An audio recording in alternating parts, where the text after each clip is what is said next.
Okay, good afternoon. I will go ahead and get started just to quickly introduce myself. My name is Quentin Davis, and I run an arts education nonprofit called Soul Pop U. And it's our mission to empower young people to affect systemic change, beginning in the local communities through programs and creative entrepreneurship. We founded the organization in January of this year. So in the last 9 months, we've been able to use creative entrepreneurship to empower over 3,000 students across 6 states and 2 countries. We've been very busy, for sure, lots of airport time, but what I'd like to do is share a little bit of what I've learned along the way about youth development in media. What I think makes Soul Pop U so unique is our positioning in the midst of 2 industries that, in my mind, are fundamentally in crisis. So I want to talk about education, and I also want to talk about the music business. One of the things that we've seen in our travels is that the education business suffers from 2 really systemic problems. The first are budget cuts. Right, I was reading the DOE's Center for Arts Education report last night, and one of the things that I realized is, right, budgeting for arts and cultural organizations and the services that they provide have declined by about 31%. That's over $6 million since the 2006-2007 school year. It's even worse in middle schools. Right, middle schools in New York have a 48% decline in education provider servicing over the same time period. And what really struck me about those numbers is that these numbers are coupled against a 13% increase in overall school budgets over the last 3 years.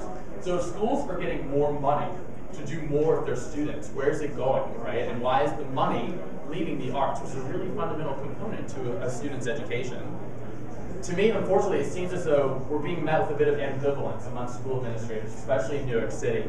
Less than half of middle schools in New York are ensuring that every child receives state education standards in the arts for the 7th and 8th grade. So we're letting kids go through middle school and junior high into high school without being prepared, right, according to our education standards for the arts.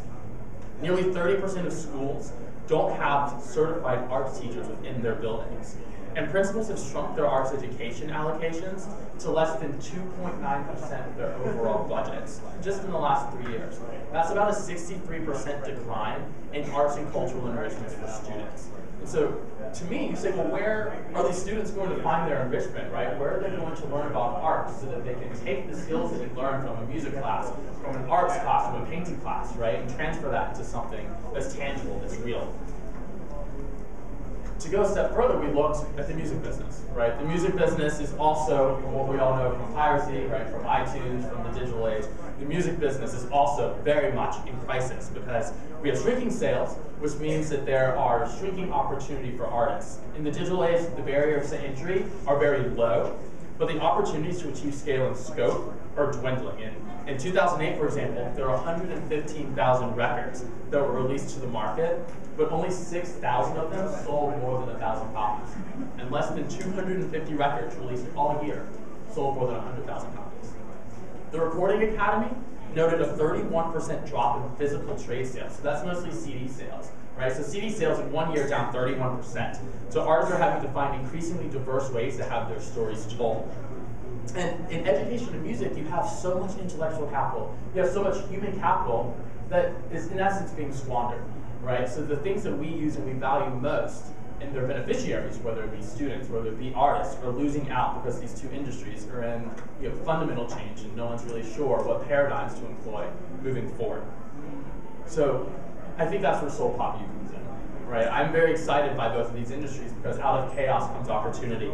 And we like to use the entertainment business as our hook to empower young people to achieve for themselves today, to give them the tools to continue to achieve tomorrow.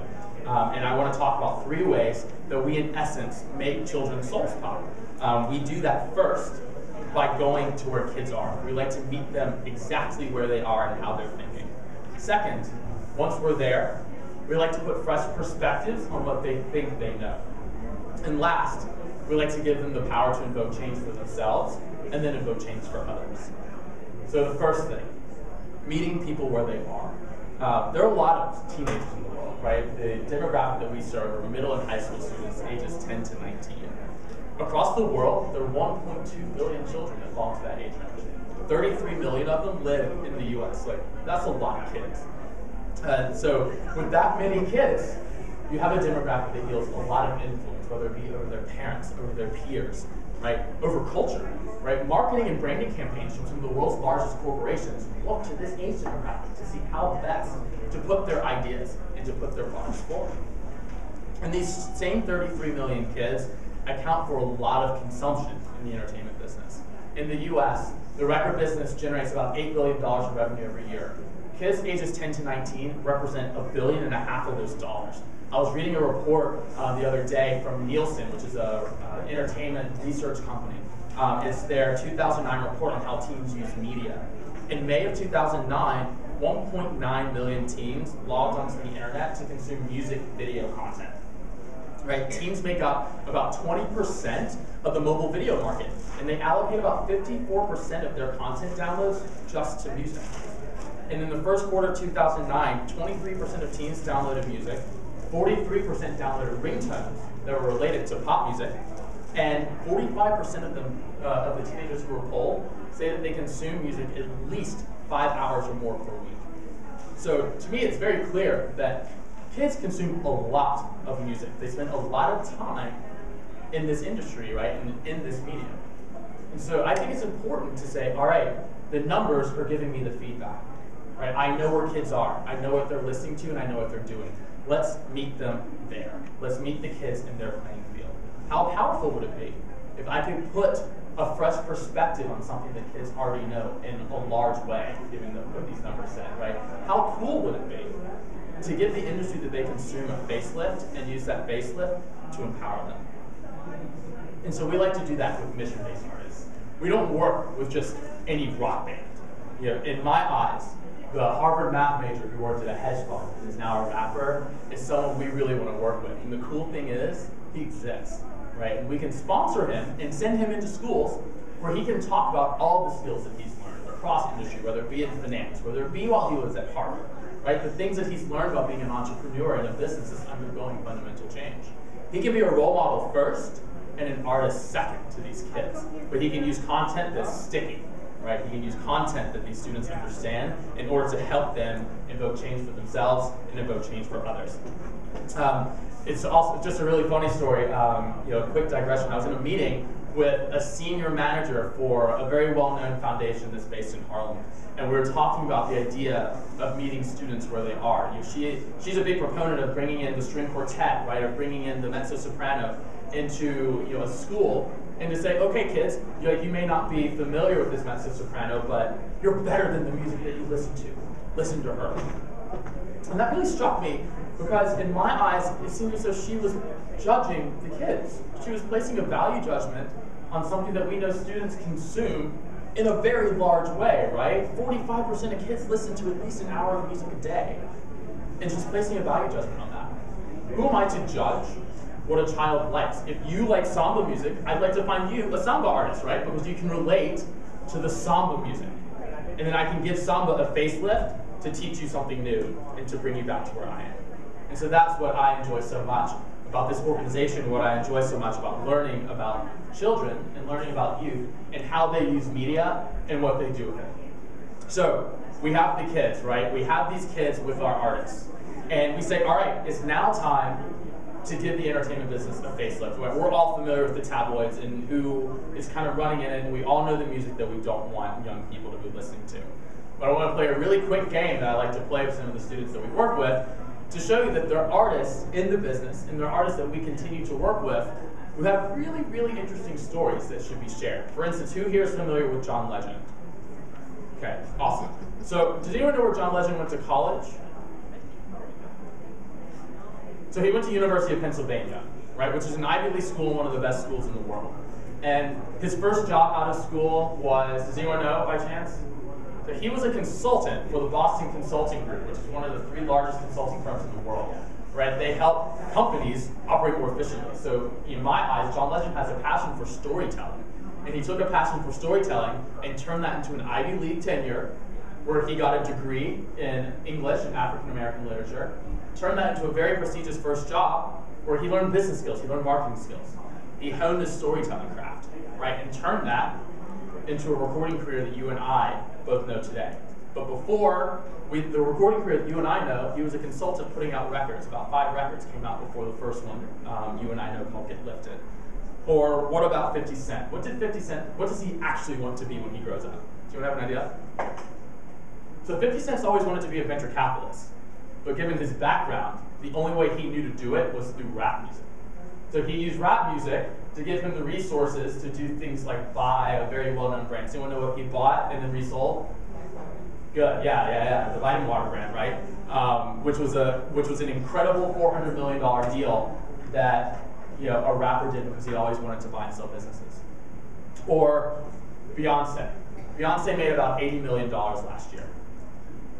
How much of that came from music? Do you know? I don't know how much came from music, but I know what the other source was. Right. What was the other source? She does a lot of fashion stuff and Right.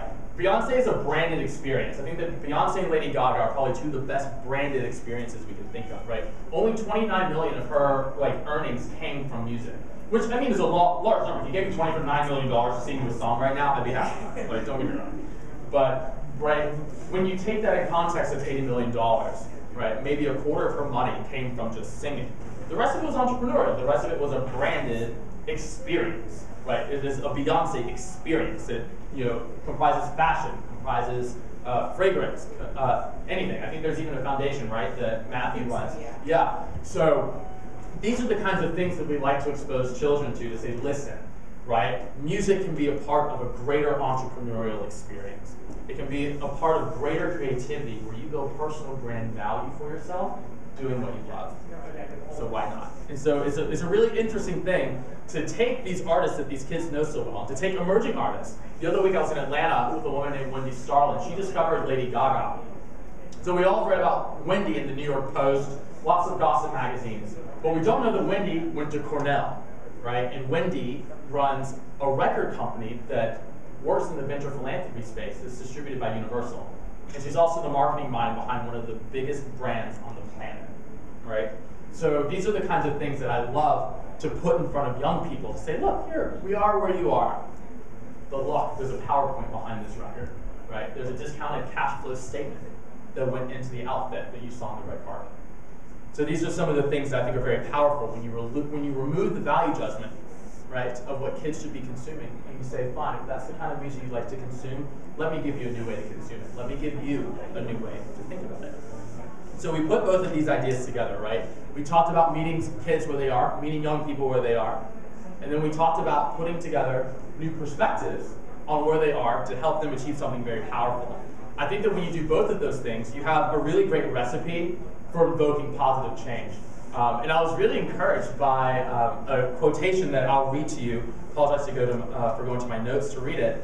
But on March 10, President Obama was speaking in Washington, D.C. to the Hispanic Chamber of Commerce. And he said that it's important for schools to develop standards and assessments that don't simply measure students and if they can fill in a bubble on a test, but whether they possess 21st century skills like problem solving and critical thinking and entrepreneurship and creativity. And I looked at a survey that was done by Junior Achievement. It came out this year. It's a Kids and Career survey that shows that students largely want the same thing. In that report, it said that 83% of respondents believe that work readiness programs, if offered by their schools, would prepare them for successful careers. So essentially, kids are looking for a way to build their confidence, right? And they can't find it in the school systems that they're currently in. Around 93% of respondents said that believing in yourself is one of the most important factors in getting a good job. And where are kids to learn to believe in themselves, but in the classroom? And this is something that President Obama, and I agree with this, can begin as early as kindergarten, right? Instilling entrepreneurial skills in kids to get them to believe in themselves and to give them real things, right? Real analytical skills that will make them competitive in the global marketplace, right? And I think that's the important thing. Like we tout math and we tout science as the way to remain competitive, and I agree, but let's transmute that and channel it into something practical. Let's give kids real pre-professional skills using content they know, content that they're excited about and believe in to help them remain competitive. And